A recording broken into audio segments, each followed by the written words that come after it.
up, guys? Okay, here we go. Here we go. So, I was just showing Herky some punch defense. Like, we're not really punch defense, but yeah, punch defense, but more like how we would approach the guard in a self-defense scenario or MMA scenario sometimes. And the whole theme was to strike back and not just hold people down. Because holding people down is okay, but it's hard because you're allowing the attacker to continue to hit you, right? And to continue to advance offensively. And it's dangerous when strikes are involved. You don't want them to be offensive, you want them to be defensive so they stop hitting you, right? And one way to do it is to hit them back constantly. So just think of it this way. It's volume of strikes over looking for a knockout shot. We're not gonna knock anybody out. If you do, good. If you don't, well, that's part of the plan, right? Volume of strikes over the knockout strike, right? So if I have an opponent in my close guard, like boom, and I'm holding him, his elbows are down.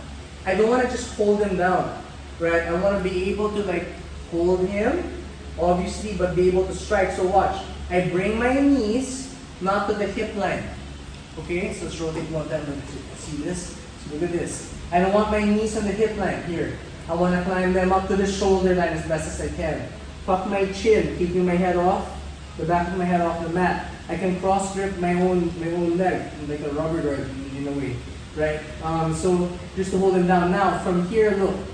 If he doesn't move, I can blast his ear. See that? Because I'm holding my shin, I have a cross grip. See that? So it's my left leg and my right arm connected. So that's like a seatbelt on his back.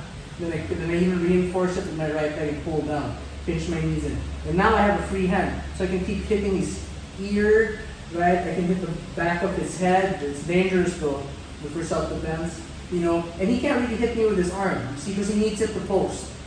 Right? Try to hit me with his hand. He can't. He's losing balance. I keep pulling him down. Now, from here, if he drops the elbow, does nothing, I can also hold his neck with a collar tie and begin to strike the liver or the back. So what I do is I stay high with the guard, knees on the shoulder line, I open my leg out wide, and now watch.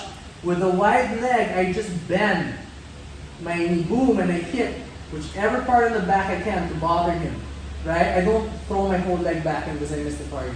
Okay, so you kick your toes out, not straight out, and then you just it makes the heel sharp. Now when you bend your knee, that's a really sharp object hitting his back. Maybe closer down. Now, after a few of that, you don't want to back up. Now just rotate.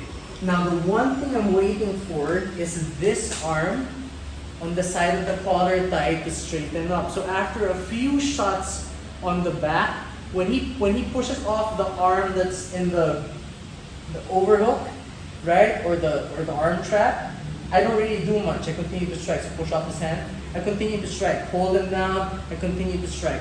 Okay. If, however, he pushes off the other hand, that's what I'm waiting for. Go. When he straightens that, look, that's when I switch and I go to the clamp. Okay. So for lessons on the clamp, the link is in the start of the video. So once I'm in the clamp, notice this. My knee is not open. The inner part of my knee is near his neck, close to my other heel. Now from here, look, I can control his wrist. And once more, I begin to hit his ear. Palm strike. I don't really want to strike the top of his head with the fist and break my hand. Right, so if I hit this side, he defends. The other side is open. I slap it with this. Now you say, he might throw a punch. That's okay. Just go back down, hold him down, break him down again. Go back, work his liver. Work the back. Here, work the ear. When he pushes up again, you bring the knee in to the clamp. Okay, the most important part is, okay, slow motion now. So push off, Turkey. Freeze. Once you have enough space, push his arm away and put your knee in front of his shoulder and connect the inner part of your knee to his neck. So it goes close to your heel and you're controlling the shoulder line. Okay, and I flex this foot if I have to or keep it pointed depending on how he's moving or escaping. Now from here you can hit the ear, boom, blasting. And now of course at any point in time when you feel like it's available, you can pull this out and fire the triangle. Now the triangle is for another lesson. What to do there in a scenario where there are strikes, okay? So right now, it's a lot of just close guard, very high type of close guard, almost rubber guard-like, into the clamp. And then playing with the clamp. So again, I don't really want to close my fist because I'm not taped up and I might break my wrist. So I would suggest aim for the ear, discombobulate, take away the balance.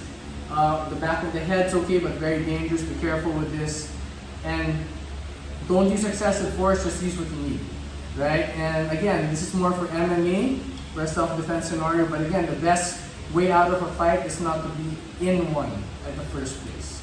Okay, so any questions, let us know. Hope you like this one. Triangle lesson is coming soon in terms of an MMA or with striking scenario. Ready? Here we go.